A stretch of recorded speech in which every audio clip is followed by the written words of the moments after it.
ಶ್ರೀ ಗಣೇಶಾಯ ನಮಃ. ಶ್ರೀ ಗುರುಭ್ಯೋ ನಮಃ. ಎಲ್ಲರಿಗೂ ನಮಸ್ಕಾರ. ನಿಮಗೆಲ್ಲರಿಗೂ ಪುರುಜಿತ್ ಪೂಜಾ ಚಾನಲ್ಗೆ ಮೊದಲನೇದಾಗಿ ಸ್ವಾಗತವನ್ನು ಕೋರ್ತಾ ಇದ್ದೀನಿ. ಯಾರ್ಯಾರು ನಮ್ಮ ಚಾನಲನ್ನು ಸಬ್ಸ್ಕ್ರೈಬ್ ಮಾಡಿಲ್ಲ ದಯವಿಟ್ಟು ಸಬ್ಸ್ಕ್ರೈಬ್ ಮಾಡ್ಕೊಳ್ಳಿ. ಇವತ್ತು ಫೆಬ್ರವರಿ ತಿಂಗಳ ಕರ್ಕರಾಶಿಯ ಸಂಪೂರ್ಣವಾದಂತಹ ಭವಿಷ್ಯ ನಿಮಗೆ ತಿಳಿಸ್ಕೊಡ್ಲಿಕ್ಕಿದ್ದೇನೆ.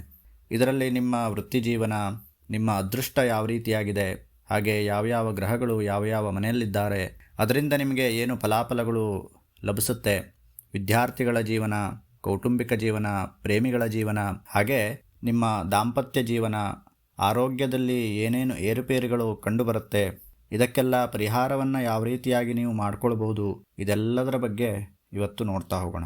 ಮೊದಲನೇದಾಗಿ ಕರ್ಕರಾಶಿಯವರಿಗೆ ಗುರುಬಲ ಇಲ್ಲ.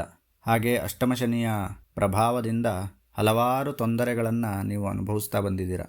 ಯಾರನ್ನು ನಂಬಬೇಕು, ಯಾರನ್ನು ನಂಬಬಾರದು ಅನ್ನೋ ಒಂದು ಗೊಂದಲದಲ್ಲಿ ಇರ್ತೀರಾ ಕೆಲವು ಬಾರಿ. ಹಾಗೆ ನೀವು ಯಾರನ್ನು ನಂಬುತ್ತೀರಾ ಅವರು ನಿಮ್ಮ ಸಾಥ್ ಕೊಡೋದಿಲ್ಲ. ಹಣಕಾಸಿನ ತೊಂದರೆ, ಮಾನಸಿಕ ಒತ್ತಡ, ಕುಟುಂಬದಲ್ಲಿ ಸ್ವಲ್ಪ ಕಿರಿಕಿರಿ, ನಿಮ್ಮಷ್ಟಕ್ಕೆ ನೀವು ಏನೇನೋ ಚಿಂತೆಗಳನ್ನು ಕಾಣುವಂತಹ ಸಮಯ, ಇದೆಲ್ಲದನ್ನು ನೀವು ಅನುಭವಿಸ್ತಾ ಇದ್ದೀರಾ. ಕಳೆದ ತಿಂಗಳಿಗೆ ಹೋಲಿಸಿದರೆ ನಿಮಗೆ ಈ ತಿಂಗಳು ಉತ್ತಮವಾಗಿ ಕಾಣಿಸುತ್ತೆ. ನಿಮ್ಮ ವೃತ್ತಿ ಜೀವನದ ವಿಷಯಕ್ಕೆ ಬಂದಾಗ ಈ ತಿಂಗಳಲ್ಲಿ ನಿಮಗೆ ಮಿಶ್ರ ಅದೃಷ್ಟವನ್ನು ನೀವು ಪಡೀಲಿಕ್ಕಿದ್ದೀರಾ. ತುಂಬ ಕಷ್ಟಪಟ್ಟು ಕೆಲಸ ಮಾಡಬೇಕಾದಂತಹ ಸಮಯ ಇಲ್ಲಿ ಬಂದಿದೆ. ವ್ಯಾಪಾರಕ್ಕೆ ಸಂಬಂಧಿಸಿದಂತಹ ಕೆಲಸಕ್ಕೆ ಯಾವಾಗಲೂ ನೀವು ಪ್ರಯಾಣವನ್ನು ಮಾಡುವಂತಹ ಪರಿಸ್ಥಿತಿಗಳು ಇಲ್ಲಿ ಎದುರಾಗಬಹುದು. ಹಾಗೆ ನಿಮ್ಮ ಸ್ಯಾಲರಿಯಲ್ಲಿ ನಿಮಗೆ ಸುಧಾರಣೆ ಕಂಡುಬರುತ್ತೆ. ಬಹುಶಃ ನೀವು ನಿರೀಕ್ಷೆ ಮಾಡಿರಲಿಕ್ಕಿಲ್ಲ ನನಗೆ ಇಷ್ಟು ಸಿಗುತ್ತೆ ಅಂಥೇಳಿ. ಅದಕ್ಕಿಂತ ಹೆಚ್ಚಾಗಿ ನಿಮಗೆ ಸಂತೋಷವನ್ನು ಅನುಭವಿಸುವಂತಹ ಕಾಲ ನಿಮಗೆ ಬರುತ್ತೆ. ವ್ಯಾಪಾರದಲ್ಲಿರುವಂಥವರು ತಿಂಗಳು ಮುಗಿಯುವವರೆಗೂ ಕೂಡ ಏರಿಳಿತಗಳನ್ನು ನೀವಿಲ್ಲಿ ನಿರೀಕ್ಷೆ ಮಾಡ್ಬೋದು. ಹಾಗಾಗಿ ವ್ಯಾಪಾರದ ವಿಷಯದಲ್ಲಿ, ಉದ್ಯೋಗದ ವಿಷಯದಲ್ಲಿ, ವ್ಯವಹಾರದ ವಿಷಯದಲ್ಲಿ ತುಂಬ ಎಚ್ಚರಿಕೆಯಿಂದ ನೀವು ನಿಭಾಯಿಸ್ಕೊಂಡು ಹೋಗಬೇಕು. ಶನಿ ಇಲ್ಲಿ ಹೆಚ್ಚಿನದಾದಂತಹ ಪ್ರಯತ್ನವನ್ನು ನಿಮ್ಮಿಂದ ನೋಡ್ತಾ ಇದ್ದಾನೆ. ಅದಕ್ಕೆ ತಕ್ಕಂತೆ ನಿಮ್ಮನ್ನು ನೀವು ಪೂರ್ತಿಯಾಗಿ ನಿಮ್ಮ ಕೆಲಸದಲ್ಲಿ ತೊಡಗಿಸ್ಕೊಳ್ಳಿ. ಬಿಡುವಿನ ಸಮಯ ಅನ್ನುವಂಥದ್ದನ್ನು ಸ್ವಲ್ಪ ಕಡಿಮೆ ಮಾಡಿಕೊಳ್ಳಿ.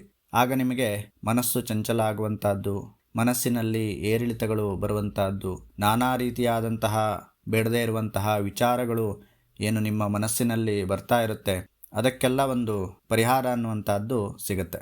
ವಿದ್ಯಾರ್ಥಿಗಳಿಗೆ ಇಲ್ಲಿ ಹೆಚ್ಚಿನ ಭರವಸೆಯನ್ನು ನೀಡುವಂತಹ ತಿಂಗಳು. 5ನೇ ಮನೆಯ ಅಧಿಪತಿಯಾದಂತಹ ಮಂಗಳ 12ನೇ ಮನೆಯಲ್ಲಿರ್ತಾನೆ. ವಿದೇಶದಲ್ಲಿ ಶಿಕ್ಷಣಕ್ಕೆ ಪ್ರಯತ್ನವನ್ನು ಮಾಡ್ತಾ ಇರುವಂಥವರಿಗೆ ಸುದಿನ ಅಂತೇಳಿ ಹೇಳ್ಬೋದು. ತಿಂಗಳು ಪೂರ್ತಿ ಗುರು ನಿಮ್ಮ 5ನೇ ಮನೆಯಲ್ಲಿ ಮುಂದುವರಿತಾನೆ. ಶಿಕ್ಷಣದ ಮೇಲೆ ಗಮನಾರ್ಹವಾದಂತಹ ಬೆಳವಣಿಗೆ ಇಲ್ಲಿ ನೀವು ಕಾಣ್ಬೋದು. ಕುಟುಂಬ ವಿಷಯವನ್ನು ನೋಡೋದಾದರೆ ನೀವು ಈ ತಿಂಗಳಲ್ಲಿ ಸಮತೋಲನವನ್ನು ಅನುಭವಿಸ್ತೀರಾ. ಕುಟುಂಬದ ಸದಸ್ಯರ ಜೊತೆ ಹೆಚ್ಚು ವಿಶ್ವಾಸದಿಂದ, ಹಾಗೆ ಕಡಿಮೆ ಘರ್ಷಣೆ ಅನ್ನುವಂಥದ್ದು, ವಾದ ವಿವಾದಗಳು ಅನ್ನುವಂಥದ್ದು ಇಲ್ಲಿರುತ್ತೆ. ಪ್ರೇಮ ಸಂಬಂಧದಲ್ಲಿರುವವರಿಗೆ ಈ ತಿಂಗಳು ಉತ್ತಮವಾಗಿ ಕಾಣಿಸ್ಕೋಬೋದು.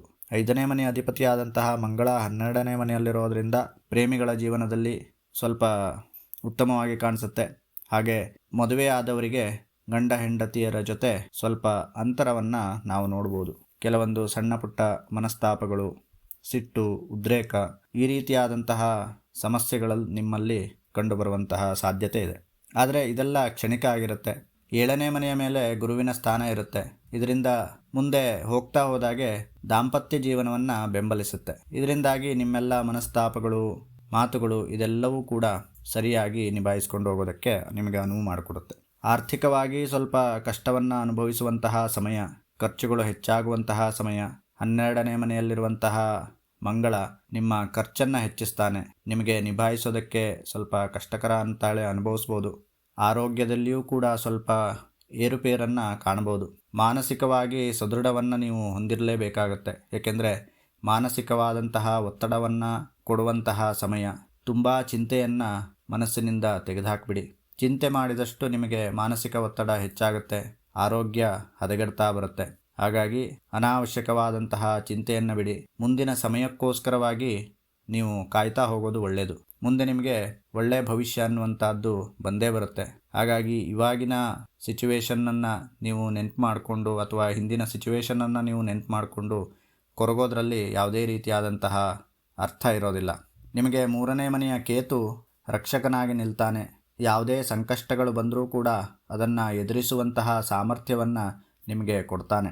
ಮೊದಲೇ ಹೇಳಿದಾಗೆ ಮಾನಸಿಕವಾಗಿ ಹಾಗೆ ದೈಹಿಕವಾಗಿ ಕ್ಷಮತೆಯನ್ನು ಕಂಡುಕೊಳ್ಳಿ. ಯಾರ ಮೇಲೂ ಹೆಚ್ಚಿನದಾದಂತಹ ಕೋಪ ಬೇಡ, ಕೂಗಾಟ ಬೇಡ, ಅವರ ಮೇಲೆ ಅನಾವಶ್ಯಕವಾಗಿ ಮಾತನಾಡುವ ಒಂದು ಪರಿಬೇಡ. ತಾಳ್ಮೆಯಿಂದ ಎಲ್ಲ ಪರಿಸ್ಥಿತಿಯನ್ನು ನಿಭಾಯಿಸಿಕೊಂಡು ಹೋಗಿ ಪ್ರಾಮಾಣಿಕವಾಗಿ ವರ್ತಿಸಿ. ನಿಮ್ಮ ಪ್ರಾಮಾಣಿಕತೆಯನ್ನು ನೀವಿಲ್ಲಿ ತೋರಿಸಿ. ಕೊನೆಯಲ್ಲಿ ನಿಮ್ಮ ಪ್ರಾಮಾಣಿಕತೆಯೇ ನಿಮ್ಮನ್ನು ಕಾಪಾಡುತ್ತೆ. ಇದು ಮಾತ್ರ ಖಂಡಿತವಾಗಿಯೂ ಸತ್ಯ. ಇದಕ್ಕೆಲ್ಲ ಪರಿಹಾರವನ್ನು ಯಾವ ರೀತಿಯಾಗಿ ಮಾಡ್ಕೊಳ್ಬೋದು ಅಂತ ಕೇಳಿದರೆ, ಆರೋಗ್ಯದ ವಿಷಯವಾಗಿ ನೀವು ಸೂರ್ಯದೇವನ ಆರಾಧನೆಯನ್ನು ಮಾಡಿ. ಪ್ರತಿದಿನ ಬೆಳಿಗ್ಗೆ ಸೂರ್ಯನಿಗೆ ಅರ್ಘ್ಯವನ್ನು ಕೊಡಿ.